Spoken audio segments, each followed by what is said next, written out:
And I'm just going to say this, and I probably shouldn't say this, but it's because I'm more scared of Native American ghosts than I am Civil War ghosts. I don't know why I'm saying that.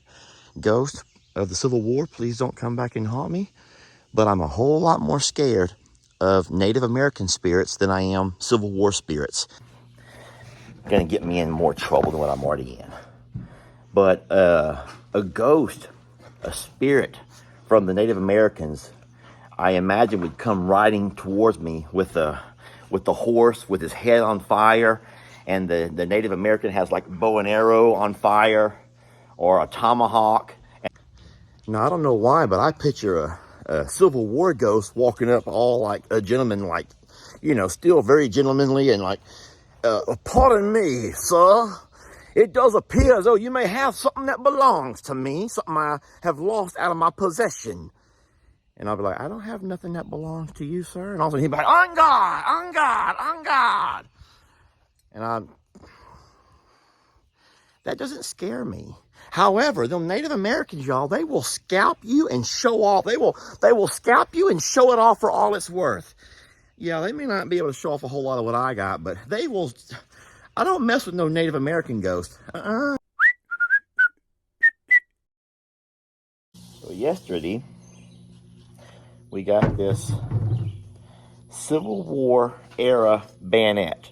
Now, I've been reading some comments, and there's a lot of folks that are saying that could possibly be older than Civil War. I don't really know how it could be, because from the historical records, there's nothing to show anything older than Civil War. There's not like Texas Revolution, which is in the 1830s, or anything happening around these parts. And I don't think that, I don't know this for a fact, but I can't picture anything else happening from what I've read in this area. I've taken some sandpaper and I've cleaned this thing up real good. I will show the only thing that you could possibly use to identify the era would be this over here, this end of it. Now, I don't know exactly what this contraption here is, but there is a way, a little tightening bolt, which is just a screwdriver head. And then I bet you anyone that is familiar with Civil War era rifles from either the North or the South might could identify this over here. Now, someone was saying that it could have possibly been an older rifle. The South, as you guys know, the South, the Confederacy, was supported by a lot of the European countries. France and England never officially joined or took sides in the war effort for either the North or the South during Civil War, but they did low-key support the South because of their need for cotton. And of course, let's go ahead and be honest, Europeans provided the United States with the slave trade. And so they were very much in favor of the South winning the war.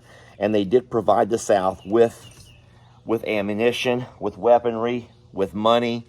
And so this over here, even if it's not an American-made Southern Confederate rifle, it could be European of some sort, since they, supplied the South with armaments. Anyway, I got it cleaned up real nice. I was really impressed with the condition, besides a little bit of pitting, which is obviously the breakdown from anything that has to do with irons. I'm trying to show you the best angle. It's not a sharp, there's nothing sharp on here. So it truly would be just a piercing instrument to use in a self-defense or a charging type motion. But what I'm going to do now, after I've shown you there was a lot of clay. You know what I told Jamie, what I think helped preserve this was it was coated in clay. It was buried in clay. And so when I pulled it out of its location, obviously, with all of the burning and all of the excavating that we were doing, we had moved down a little bit into the soil, and there was a pocket of clay that I dug it out of. And, of course, the end was packed tight, but it's all cleaned up real nice. And the sandpaper got all of the basic rust off of it. There's some deep rust. And boy, I am having a day today. Lester, slow down and think of your words. When I get excited, I do that, y'all. When I get excited, I do that. So what my plans are for today is I'm going to take my drone and I want to fly you from where this bayonet was found, and the way the bird flies, the way the crow flies. I want to fly you straight over to the historical site here in Livingston it's called Site of Smithfield. And that field, which is just across the road here, there's a historical marker there that talks about its significance with the Confederacy as a staging point before the Battle of Galveston. So Confederate soldiers were shipped downriver here in steamboats. They disembarked here and they set up their practicing, their maneuvers, their planning. That's called a staging area. Before they got back on their steamboats and traveled 24 hours from here down to Trinity Bay, which empties into Galveston Bay. I think that you can kind of follow along what I'm saying. And then I'll lastly say that I don't know who to ask. I don't know where to find historical records. All I can do is what a lot of you guys do and go online, and I really can't identify anything online that exactly matches what I have over here. But I've been polishing it and cleaning it and getting it all prettied up. There's no inscriptions. There's nothing that I can find anywhere on here that shows a company name, where it was made, any kind of date. So I don't know.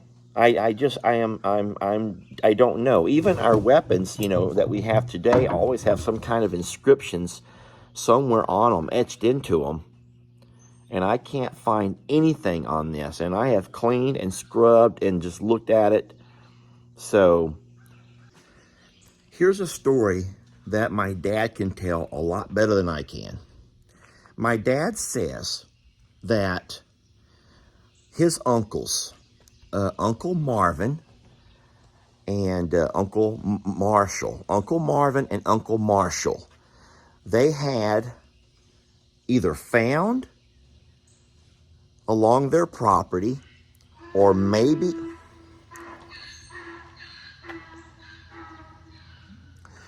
Beverly, it's not always about you. There's other videos to be made around here. A Civil War sword that was, obviously only your officers had swords in those days. And they had come across a Civil War sword. Now get this. These are from folks who didn't really have an appreciation. I'm scratching my back on these posts. These are the best back scratchers around here. They're almost as good as Jamie after she gets her nails done. But the problem is Jamie gets her nails done and she don't want to scratch because she said that makes her nails look gross.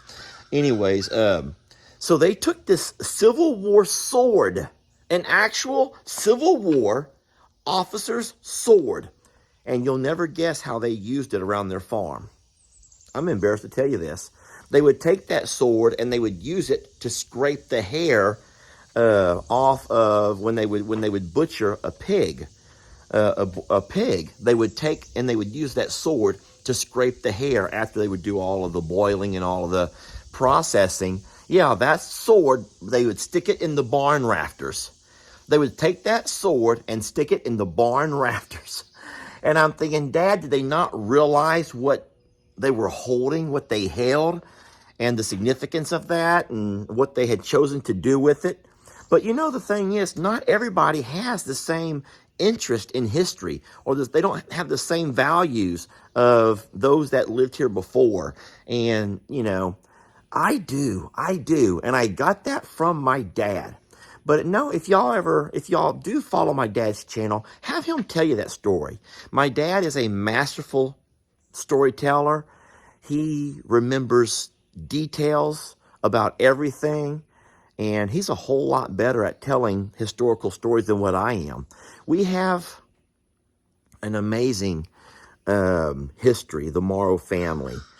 And I think that my dad has probably told most of those stories. We've had a great grandpa or uncle or someone who was actually locked up in a Union prison. I'm so sorry, I forgot the name of it.